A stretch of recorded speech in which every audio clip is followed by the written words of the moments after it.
Hi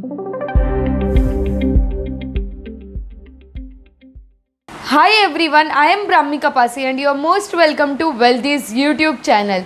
IPO का season चालू है एंड नवंबर में ये 4 से 5 IPO ओपन है जहाँ पे हम अप्लाई कर सकते हैं एज एन इन्वेस्टर।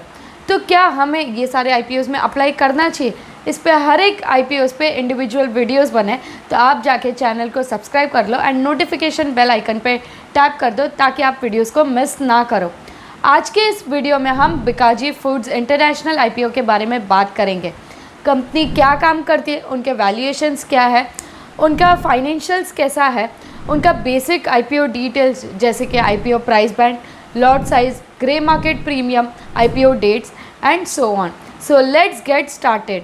अगर आपने चैनल को अब तक सब्सक्राइब नहीं किया है तो आज ही कर लो। Bikaji foods international is one of the largest FMCG brand in India and इनके ब्रांड एम्बेसडर है अमिताभ बच्चन जी। इनका 6 मेन फोकस है, वो है भुजिया, packed sweets, namkeen, papad, western snacks and other snacks. Company is third largest ethnic snacks in India and is second largest fastest growing snacks company in Indian organized snacks market. इनके product सिर्फ दुकानों में नहीं बिकते हैं बल्कि ऑनलाइन भी बिकते हैं और इनका प्रेजेंस ग्लोबली है।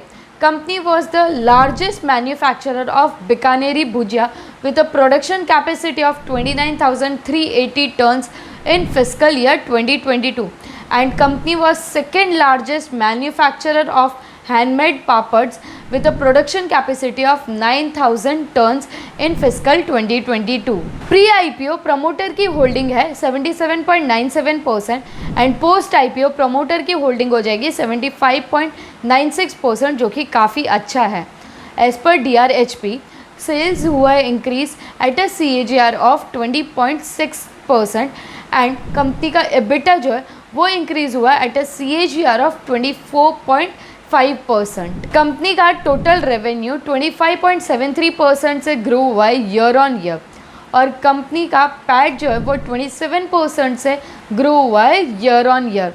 कंपनी के मेजर पीयर्स है Britannia, Pratap Snacks, DFM Foods, Nestle India and so on. As per DRHP that is draft red herring prospectus, company का रिटर्न ऑन नेटवर्थ है 14.93% का और कंपनी का अर्निंग पर शेयर है 3.71 रुपीज़ का। अगर कंपनी के वैल्यूएशंस को चेक करना तो हम सिंपली P रेशियो को कैलकुलेट कर सकते हैं बेस्ड ऑन कंपनी का शेयर प्राइस एंड कंपनी का जो EPS है वो। तो अगर हम P रेशियो को कैलकुलेट करें तो कंपनी का P रेशियो है 80.86 और उनके पीयर्स को कंपेयर करें तो कंपनी का वैल्यूएशन ज़्यादा है as compare to the peers. Company के चैलेंजेस की बात करें तो उनके पास स्टीफ कंपटीशन है from already listed brands such as Nestle India, Britannia. और कंपनी के स्ट्रेंथ्स की बात करें तो कंपनी का एस्टेब्लिशमेंट पैन इंडिया में है। कंपनी का करंटली ग्रे मार्केट प्रीमियम चल रहा है अराउंड 78 to 80 रुपीज़। देखो, सिर्फ और सिर्फ ग्रे मार्केट प्रीमियम के बेसिस पे कभी भी अप्लाई मत करना IPO में, क्योंकि अगर हम सिर्फ GMP के बेसिस पे IPO के लिए अप्लाई करते हैं तो लॉसेस के चांसेस बहुत ज़्यादा हो जाते हैं जब कंपनी लिस्ट हो जाती है फिर। तो इसीलिए फाइनेंशियल्स, फ्यूचर प्लान, ये सारा देखो, वैल्यूएशंस देखो, फिर अप्लाई करो कोई भी कंपनी के IPO के लिए। IPO का डेट्स है from 3rd November to 7th November and IPO का प्राइस बैंड है between 285 rupees to 300 rupees. Lot size है 50 shares. Personally I won't be applying for this IPO because stiff competition है और valuation भी high है as compare to the peers. What are your views? Do comment down. Hope this video will help you make better financial decisions. Knowledgeable लगा तो like, share और subscribe जरूर करना। Thank you. कल ही मैंने ना कार लिए। अब कार लिए तो 100% बनता है कि हम कार इंश्योरेंस कराएं। बट लाइफ इंश्योरेंस का क्या? A study says that 55% of millionaires don't even know about term insurance. हम सब IDV के बारे में तो जानते हैं, बट क्या आप HLV के बारे में जानते हैं? हम सब के पास अपनी फैमिलीज है और हम अपने फैमिलीज के लिए कुछ ना कुछ करना चाहते हैं और कुछ ना कुछ कर रहे हैं, क्योंकि कल किसने देखा, राइट? लेकिन क्या आपने अपने फैमिली को सिक्योर करने का सोचा है? क्या आपने उनके आने वाले कल को सुरक्षित बनाने के लिए कुछ सोचा है? I am going to tell you 3 things that will give you कि why term insurance is important and क्यों आपको term insurance आज ही करना चाहिए। So let's get started। सबसे फर्स्ट रीजन है अपने फैमिली को, अपने पेरेंट्स को सिक्योर करना। ज्यादातर लोग जब भी टर्म इंश्योरेंस वर्ड सुनते हैं तब वो अपने बच्चे और वाइफ के नजरिए से देखते हैं, बट उन पेरेंट्स का क्या जो हमारे पे डिपेंडेंट है? क्या उनकी कुछ जरूरतें नहीं है? हमारे पेरेंट्स अपने एजुकेशन के लिए, अपनी खुशी के लिए हंसते हंसते सब कुछ कर देते हैं, और अगर उनको अपनी लाइफ की सेविंग्स भी देनी पड़े तो वो खुशी खुशी दे देते हैं। तो क्या हमें उनके बारे में नहीं सोचना चाहिए? टर्म इंश्योरेंस सिर्फ वाइफ या बच्चों के लिए नहीं होता है, पेरेंट्स के लिए भी होता है। गॉड फॉरबिड अगर कल जाके हमें कुछ हो गया तो हमारे पेरेंट्स का क्या होगा? वो लोग कैसे रहेंगे? हालांकि टर्म इंश्योरेंस जो है वो उनके बच्चे का जो डेथ हुआ है वो लॉस तो बेयर नहीं कर सकते, वो लॉस की भरपाई नहीं कर सकते, बट उनका जो फाइनेंशियल सिक्योरिटी है, फाइनेंशियल वेलबींग जो है वो जरूर कवर करके दे सकते हैं। सेकेंड मोस्ट इंपॉर्टेंट रीजन है टर्म इंश्योरेंस का कि आप अपने डेट्स चुका सकते हो।